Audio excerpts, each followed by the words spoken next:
ಹಾಕಿದ್ದಾರೆ, ಇರಲಿ, ಅವೆಲ್ಲ ಮುಂದೆ ಸತ್ಯಾಂಶ ಬರುತ್ತೆ. ನಾನೇನು ಎಲ್ಲೂ ಹೋಗಲ್ಲ, ಇಲ್ಲೇ ಇರ್ತೀನಿ, ಕರ್ನಾಟಕದಲ್ಲಿ ಇರ್ತೀನಿ. ನಾನು ಈ ರಾಜ್ಯದ ಮುಖ್ಯಮಂತ್ರಿಗೆ ಹೇಳ್ತೀನಿ, ನಿಮಗೇನಾದರೂ ತಂದೆ ತಾಯಿ ಮೇಲೆ ಗೌರವ ಅನ್ನೋದಿದ್ದರೆ, ಯಾಕೆಂದ್ರೆ ನೀವು ಯಾವ ಸಂಸ್ಕೃತಿಯಲ್ಲಿ ಬಂದಿರೋ ಗೊತ್ತಿಲ್ಲ ನನಗೆ. ಇವತ್ತೊಂದು ಟ್ವೀಟ್ ಮಾಡ್ಕೊಂಡಿದ್ದೀರಿ, ಹೇಳಿಕೆ ಕೊಟ್ಟಿದ್ದೀರಿ. ಒಂದು ಕಡೆ ಅತ್ಯಾಚಾರಿಗಳಿಗೆ ಶಿಕ್ಷೆ ಆಗಬೇಕು ಅಂತೀರಿ, ಇನ್ನೊಂದು ಕಡೆ ಅತ್ಯಾಚಾರಿಯಾಗಿ ಉಳಿಸೋದು ಅಂತ ಹೇಳಿ ದೇವೇಗೌಡರ ಮನೆಗೆ ವಕೀಲರನ್ನು ಕರೆಸಿ ದೇವೇಗೌಡರು ಕುಮಾರಸ್ವಾಮಿಯವರು ಇದನ್ನು ಯಾವ ರೀತಿ ಕಾನೂನು ವ್ಯಾಪ್ತಿನಲ್ಲಿ ನಾವು ಸೆಟ್ರೈಟ್ ಮಾಡ್ಕೋಬೇಕು ಅಂತೇಳಿ ಪದ್ಮನಾಭನಗರದಲ್ಲಿ ಚರ್ಚೆ ಮಾಡ್ತಾ ಇದ್ದೇವೆ ಅಂತೇಳಿ. ನಿಮ್ಮ ಯೋಗ್ಯತೆಗೆ ಈ ಮುಖ್ಯಮಂತ್ರಿಗೆ ಹೇಳ್ತೀನಿ, ಮನುಷ್ಯತ್ವ ಇಲ್ಲದೆ ಇರ್ಬೋದು, ಮನುಷ್ಯತ್ವ ಇಲ್ಲದೆ ಇರ್ಬೋದು ಈ ಮುಖ್ಯಮಂತ್ರಿಗೆ. ನಾನು ಅವ್ರ ಕುಟುಂಬದ್ದು ಹೇಳಲ್ಲ, ಅದನ್ನು ರಕ್ಷಣೆ ಪಡ್ಕೊಳ್ಳಲ್ಲ. ನಾನು ಬಂದಿರೋ ಸಂಸ್ಕೃತಿ ಇವತ್ತು ನನ್ನ ತಂದೆ ತಾಯಿ ಯಾವ ನೋವಿನಲ್ಲಿದ್ದಾರೆ, ಆ ನೋವಿನಿಂದ ಅವ್ರನ್ನ ಆತ್ಮಸ್ಥೈರ್ಯ ತುಂಬಿ ಅವ್ರ ಬದುಕಿನ ಮೇಲೆ ಎಫೆಕ್ಟ್ ಆಗಬಾರ್ದು ಅಂತೇಳಿ ಅವ್ರಿಗೆ ಸಮಾಧಾನ ಮಾಡೋದಕ್ಕೆ, ನಾನು ಆತ್ಮಸ್ಥೈರ್ಯ ತುಂಬಲಿಕ್ಕೆ ನೆನ್ನೆ ಮತ್ತು ಮೊನ್ನೆ 2 ದಿನವೂ ಬೆಂಗಳೂರಿನಲ್ಲಿದ್ದೆ. ನಾನು ಅವ್ರ ಮನೇಲಿ ಅವ್ರ ಜೊತೆಲಿ ಕೂತಿದ್ದೇನೆ. ನಿಮ್ಮ ಕ್ಯಾಮ್ರಾದೆಲ್ಲ ಇದ್ರಲ್ಲ, ನಿಮ್ಮ ಸ್ನೇಹಿತರುಗಳಲ್ಲಿ ಮನೆ ಮುಂದೆ ಎಲ್ಲರ ಈ ವಿಡಿಯೋ ನಮ್ಮ ಮನೆ ಬರೋರು ಹೋಗೋದೆಲ್ಲ ರೆಕಾರ್ಡ್ ಮಾಡಿದ್ದೀರಲ್ಲ, ತರಿಸ್ಕೊಂಡು ನೋಡ್ರಿ ಸಿದ್ದರಾಮಯ್ಯನವರೇ. ನಮ್ಮ ಮನೆಗೆ ಯಾವ ವಕೀಲರು ಬಂದಿದ್ದರು, ಯಾವ ಜೊತೆ ದೇವೇಗೌಡರು ಕುಮಾರಸ್ವಾಮಿ ಇಬ್ಬರು ಚರ್ಚೆ ಮಾಡಿ ಇವತ್ತು ಆರೋಪಿಸ್ತಾಂತ ನಿಲ್ಲಿಸಿದಿರಲ್ಲ, ಅವನಿಗೆ ರಕ್ಷಣೆ ಮಾಡಲಿಕ್ಕೆ ನಾವೇನು ಮಾಡಿದ್ದೀವಿ? ಸರ್ಕಾರ ಇದೆಯಲ್ಲ, ತರಿಸ್ಕೊಂಡು ನೋಡಿ.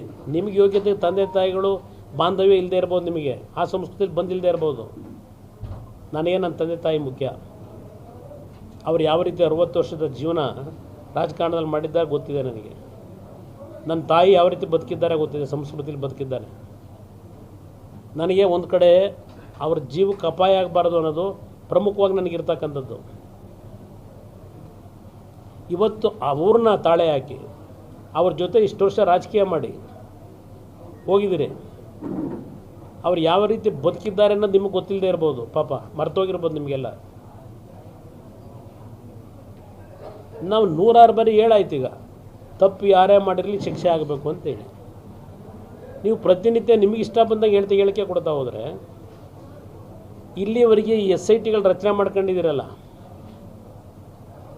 ಯಾವ್ಯಾವ SITಗಳು ಯಾವ್ಯಾವ ವಿಷಯಗಳಿಗೆ ರಚನೆ ಮಾಡ್ಕೊಂಡಿದ್ದೀರಿ, ಯಾವುದರಾದರಲ್ಲೂ ಒಂದರಲ್ಲಿ ಆರೋಪಿಗಳಿಗೆ ಏನಾದರೂ ಶಿಕ್ಷೆ ಆಗಿದೆಯಾ? ನರೇಂದ್ರ ಮೋದಿ ಅವ್ರನ್ನ ಕೇಳ್ತಾವ್ರೆ, ಪಾಪ ಕ್ಷಮೆ ಕೇಳಬೇಕು. ಏನು ಪ್ರಜ್ವಲ್ ಪರವಾಗಿ ಮತ ಕೊಡಿ ಅಂತೇಳಿ ಪ್ರಚಾರಕ್ಕೆ ಬಂದಿದ್ದರು, ಇದು ಹೇಳಿದಿರಲ್ಲ. ಇದೇ ನಿಮ್ಮ ಬಾಗಲಕೋಟೆ ಮೇಟಿ ವಿಷಯ.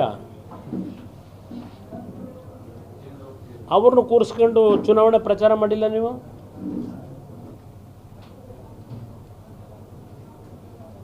ಎಂಥವ್ರ ಜೊತೆ ಕೂತು ಪ್ರಚಾರ ಮಾಡಿದ್ದೀರಿ ನೀವು? ನರೇಂದ್ರ ಮೋದಿಯವ್ರನ್ನ ಪ್ರಶ್ನೆ ಮಾಡ್ತಿರಲ್ಲ, ನರೇಂದ್ರ ಮೋದಿಯವ್ರಿಗೆ ಕನಸು ಬಿದ್ದಿದ್ದ? ನಿಮ್ಮ ಹತ್ರ ಇತ್ತಲ್ಲ ಮೊದಲೇ ವಿಷಯಗಳು, ಮೊದಲೇ ಕಳಿಸ್ಬೇಕಾಗಿತ್ತು ಪ್ರಧಾನಮಂತ್ರಿಗಳಿಗೆ ನಿಮ್ಮ ಹತ್ರ ಇದ್ದಾಗ. ಯಾಕೆ 21ನೇ ತಾರೀಕುವರೆಗೂ ಇದನ್ನ ಇಟ್ಕೊಂಡು ಕೂತ್ರಿ? ಇವತ್ತು ಇದನ್ನೇ ಇನ್ನೂ ಜೀವ ಕೊಡೋಕ್ಕೆ ಏನು ಹೊರಟಿದ್ದೀರಿ? ಈ 7ನೇ ತಾರೀಕು ಚುನಾವಣಾ ಮತದಾನ ಆದಮೇಲೆ ಈ ಪ್ರಕರಣ ಏನು ಮಾಡ್ತೀರಿ? ನಿಮಗೆ ಬೇಕಾಗಿರೋದು 7ನೇ ತಾರೀಕಿನ ಮತದಾನ, ಜನಗಳನ್ನು ದಾರಿ ತಪ್ಪಿಸ್ಬೇಕು, ಅಷ್ಟೇ ನಿಮಗೆ ಬೇಕಾಗಿರೋದು. ಆ ಹೆಣ್ಣುಮಕ್ಕಳು ಆ ಫೋಟೋಗಳು ಹಾಕೊಂಡಿದ್ದೀರಲ್ಲ, ಆ ಫೋಟೋಗಳಲ್ಲಿ ಎಲ್ಲೂ ಪ್ರಜ್ವಲ್ ಮುಖವೇ ಇಲ್ಲ. ನನಗೆ ಯಾರು ಹೇಳಿ, ನಾನಂತೂ ನೋಡಿಲ್ಲ. ಅದನ್ನು ಬಿಟ್ಟಿದ್ದೆಲ್ಲ ಮಾರ್ಕೆಟಲ್ಲಿ ನೋಡ್ದಂತಾರೆ ಹೇಳ್ತಾರಪ್ಪ, ನನಗೇನು ವಿಷಯ ಗೊತ್ತಿಲ್ಲ.